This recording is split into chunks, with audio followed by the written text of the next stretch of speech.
Hey guys, Mustached here to review the video game Cyberpunk 2077. So, as per usual, I'll be breaking this up into two different parts, that being the story and gameplay, since this game comprises of both, and I'll try to be doing it as objectively as possible. Now, with that being said, of course, Cyberpunk 2077 came out with a lot of jank, horror, and bugs associated with it. And in fact, this was the black sheep game for this company of CD Projekt Red. But they tried to clean it up as much as possible, and I played it after, their attempts at fixing all the bugs, and so on and so forth, and I decided to finally take a look after, the initial wave of people mocking the game sort of came out and said announcements were made to make a more definitive conclusion about the video game. I think that's only fair to do now that I don't feel like this game is going to be touched anymore. But I digress. So, first let's talk about the story, and then we'll move on to gameplay secondarily. So, there are three starter packs-like stories, or sort of paths you could choose as your starting adventure. A nomad, a sort of business tycoon type person, or and there's one other type, and I don't remember the name of that one either, but I went with the nomad archetype. And while I don't want to typically jump into the story, it is weird that there is a character creator moment in the initial part of this, but we'll get to more of that in the gameplay section. Anyway, from what I understand, and I don't even want to bother to check after the fact, is that each of these different lifestyles have variants on how you can tackle some of the quest. And while that's neat and all, I do feel like the main story, from what I played of it, is surprisingly brief. I'm talking about, the game I want to compare this to is Grand Theft Auto 5 specifically, right? And I know it's a weird place to jump to, but hear me out, right? So we have Grand Theft Auto 5, and we have three different variations of stories, and you're constantly, throughout those set of stories, switching between which character you're playing. And despite it, it still feels like, even though their stories sort of intermingle from time to time, that there is still sort of a longer narrative stretched among even the three of them. Now, of course, that I think is a bad excuse for it, but look at another example. A game I am also going to be reviewing at the same time as this, God of War Ragnarok, or even the prior game, just God of War, the fourth one. And you can see that a narrative can really take up a good chunk of your story, or it could be like this, an extremely brief. This covers an extremely brief while also simultaneously trying to be open world. And I feel like that is an odd combination. It feels like this game's story could have been really condensed without including the open world at all. That is how disconnected the rest of the world feels from the main story. Whereas other open world games will often try to have things throughout the world, and I'm not saying this isn't the case in Cyberpunk, but that will sort of tempt you to be like, oh, I can go and do this or this. Now, the problem with Cyberpunk in this regard is that there were a lot of initial blocked off moments of the game telling me that these series of quests were too difficult. And while that is also in the case of The Rise of Ronin, there was still plenty of other side quests to do in order to buff you up to get to those higher, points in the game. So it doesn't seem like this fits. We have an extremely short narrative, compounded with the issues that the open world doesn't feel inviting whatsoever, and it only gets worse. Now, in terms of what's happening in the story is that your body, and I guess this happens regardless, gets infected with a chip that has Johnny, aka Keanu Reeves, interlude into your experience. He'll interact with you, and you will interact with him in any number of ways, and it seems as if the near-death experience will cause you to have more near-death experiences, or the next one prior, and it's all up to you to decide how you want to go about living up your potential final moments, I guess. So, the story also has this sort of plot that is running alongside that one, where, at least from the Nomad playthrough, and I'm not sure if the other ones have it as well, where we have this big company thing going on, and trying to get the intel or chip removal aspect out of that whole situation. Regardless, the story feels very flat. And again, that's not necessarily a bad thing on its own. For example, again, God of War, the first one, the fourth one, the story is relatively simple. In fact, the quest in tow with said story is, again, relatively simple. Carry the mom's ashes to the Thais mountaintop. That's it. That's like the journey setup. Is that simple.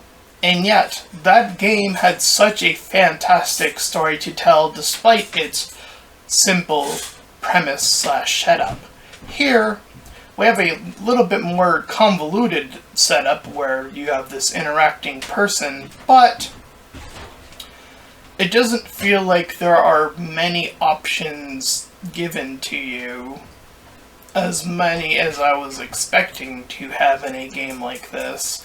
Now, that isn't to say that they were completely removed, but there definitely were instances in context where the story feels like it's forcing you down a path. A strict path, that means. So, it is definitely a bizarre game, and it definitely feels like one where the story is sort of... It feels like it's put together by different teams, almost, and that definitely hits a lot in the gameplay section as well. But it hurts the story as well here in this regard, where it feels like certain parts of the story almost feel like a different... like they could be a part of a different story, but it affects gameplay way more than the story. It only affects the story in terms of, the choice aspect of it, where, again, I mentioned it feels a little bit locked off. So, in terms of a final score, I think I would probably settle with a 5 out of 10 for the story, as is. And the gameplay doesn't help with me wanting to check out the remaining parts of the story to see if that would change anything at all. And I think that's fair enough. But the more crucial aspect is, well, what is the gameplay? Well, this is where things get even more bizarre. So, Cyberpunk 2077 is a first-person shooter but it's also simultaneously a create-your-own-character first-person shooter, which that combination alone still tells me that despite everything, there must have been a massive disagreement about what type of game this was even going to be. I mean, what is the point of being in first person while then also simultaneously giving the player, the ability to create their own character, knowing that they won't be able to see their own character outside of the support menu to upgrade your own character? Like, what is the point of that, if any? Like, the point of creating a character, you would think, would be to, I don't know, see your character. Even Rise of Ronin had this correct. So yeah, this is baffling to say the very least, why this is the scenario that is playing out here in the very beginning of the gameplay. And unfortunately, it doesn't get any better in that regard. Even with the amount of bug fixes they were able to catch, there are still bugs in this video game. I caught probably 2 or 3 of them by the time I did one short Let's Play of it, so, and you can catch some of these as I went through them. Furthermore, the gunplay doesn't feel as weighty as it should feel, and I think it is the initial looseness that the game sort of allots for in terms of movement in comparison to where you're aiming. Now, I tried to adjust it as much as possible in the settings, tried to tighten the grip of the turning radius. That only helped so much in terms of that. It still felt very off despite my ability to do it. It made it a little bit better, don't get me wrong, but it still felt very off. It still felt like the ability to aim in a shooter game, an FPS, wasn't tight at all, which should be the main focal point of an FPS, so it fails in that regard. There's also a lot of driving in this, which is why I mentioned Grand Theft Auto specifically. So there's a lot of driving. You can skip some of the driving when you're in a quest, that's fine and all good, but during the driving, and it has the same exact issue as the aiming, but worse, is that the ability to turn while you're driving is very, very bad. And I'm like, did none of the people that worked on this, try to get, the trade secrets from, I don't know, again, Grand Theft Auto, who's turning their car gameplay is tight, or any driving game where their car racing, ability to turn is likely tight, any of those? Again, it just feels like the team was unprepared to handle these different sort of components of what makes up this game. And yeah, so we have, again, a creative character thing where that doesn't come into play very much at all. We have a lack of story branches that really sort of break away from the sort of create your character archetype. So again, those two things feel like, again, they're conflicting. There are still bugs despite all the bug attempts at fixing the game. And overall, the controls don't feel very tight on top of all of that. So this game still is not very good.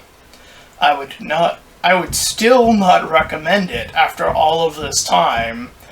And I do think that there's a follow-up to this game. I don't even remember what it was called. The one with Idris Elba instead.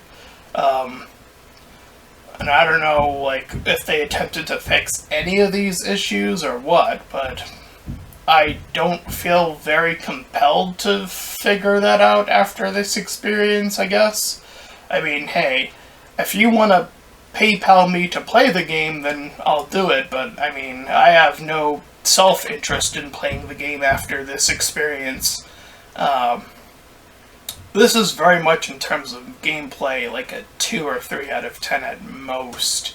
This game is a mess, despite the fixes that they attempted to make in the game. That is rough. And yeah, so that is essentially my review of Cyberpunk 2077. If you ended up enjoying it, then please feel free to like, comment, and subscribe. Also, make sure to check out those links in the description. One will head over to my petition to help out smaller YouTubers. Second, to my PayPal, where you can help support me and my channel directly. And third, to my Discord server, where you can join, collab, chill, do all that cool stuff. And until next time, everyone, bye-bye.